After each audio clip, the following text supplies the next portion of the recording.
এ যেন জলে কুমির আর ডাঙায় বাঘ।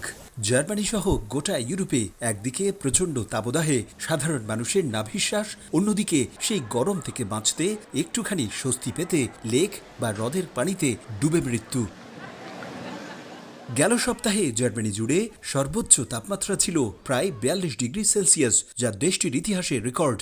বসত বাড়িতে তো বটেই, একদণ্ড শান্তি ছিল না পার্ক বা গাছের ছায়াতেও। তাই শরীরকে একটুখানি স্বস্তি দিতে দেশটির সাধারণ মানুষ ছুটে যান আশেপাশের নদী, লেক বা হ্রদের কাছে। এদের মধ্যে কেউ কেউ সাঁতার জানলেও অনেকেই মৃত্যুকে বরণ করেছেন শুধুমাত্র সাঁতার না জানার ফলে।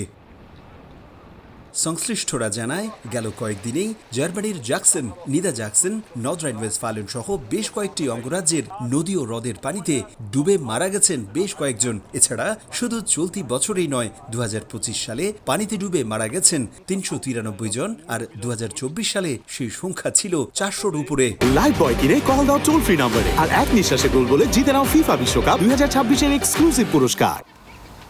এদিকে জার্মানিতে প্রায় 4 দিন ধরে তীব্র গরমের পর তাপমাত্রা আবারও স্বাভাবিক হয়ে আসছে।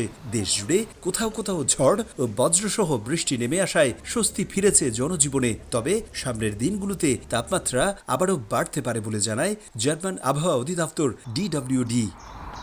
বিশ্বের বিভিন্ন দেশের মতো জার্মানিতেও পানিতে ডুবে মৃত্যুর ঘটনা ঘটছে। তবে মাত্র কয়েকদিনের ব্যবধানে 30 জনের কাছাকাছি মানুষের মৃত্যু অবশ্যই জার্মানির ইতিহাসে বিরল।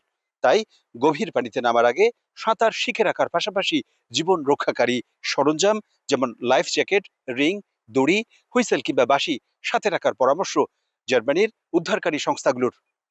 জার্মানি থেকে বিটু বড়ুয়া, সময় সংবাদ।